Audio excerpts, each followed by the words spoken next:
জীবনে সফল হতে গেলে তিনটা ব্যাপার মাথায় রাখবেন, এটা বলে আমি শেষ করবো। তিনটা ব্যাপার, ইনশাআল্লাহ আপনি যে স্টেজের স্টুডেন্ট হন, আপনি যা চিন্তা করছেন আপনি সফল হবেন। এক নাম্বার, বাবা মার দোয়া নিবেন। মা যদি বেঁচে থাকে মায়ের পায়ের নিচে বসে থাকেন, কান্নাকাটি করেন। মারা অনেক সময় বয়স হয়ে যাওয়ার কারণে একটু উল্টাপাল্টা বলতে পারে, এটা মনে কিছু নেওয়া যাবে না। মা তো বলতে পারে, পা ধরে তাকে মাপ চান, ক্ষমা চান, মায়ের দোয়া নেন, জীবন বদলে যাবে। কোথায় যাবেন আপনি চিন্তা করতে পারবেন না। বাবা বেঁচে থাকলে বাবার দোয়াটা নেন। দুই নাম্বার হচ্ছে অধ্যাবসায় লাগবে, অধ্যাবসায়টা লাগবে, এবং কিভাবে পড়তে হবে সেটা আমি বলেছি, সিস্টেমটা আমি বলেছি। নাম্বার 3, গোপন গুনাহ ছেড়ে দিতে হবে, গোপন ইবাদত করতে হবে। গোপন গুনায় যারা লিপ্ত, এই যে একটু আগে চমৎকার আলোচনা করেছে যে পর্নোগ্রাফি ইন্ডাস্ট্রি মুসলিম যুবকদেরকে ধ্বংস করার জন্য একটা হাতিয়ার।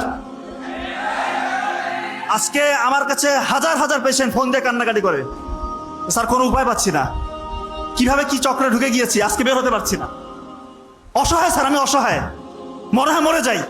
এমনও চিন্তার বিকৃতি হয় যে তাদের এখন অপোজিট সেক্সের প্রতি আর আগ্রহ থাকে না, হোমোসেক্সুয়ালি টেন্ডেন্সি চলে আসছে পর্নোগ্রাফি দেখে দেখে।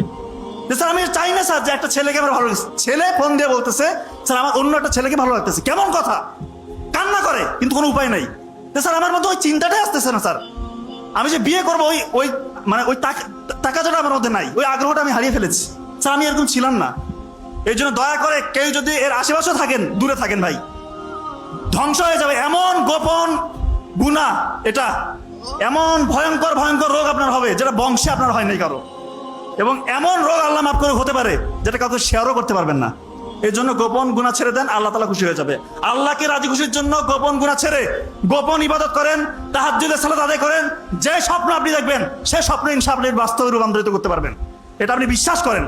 আমাদের ব্রেইনের একটা সিস্টেম আছে, আমরা যা নিয়ে ভাবি, যা নিয়ে চিন্তা করি, ব্রেইনের মধ্যে তখন রেটিকুলার অ্যাক্টিভেটিং সিস্টেম চালু হয়ে যায়, RAS বলে। যা নিয়ে চিন্তা করবেন, যা নিয়ে ভাববেন, ব্রেইন তখন আপনাকে ওইভাবে পরিচালিত করবে। আর আল্লাহর সাথে কানেকশন আপনার আছেই।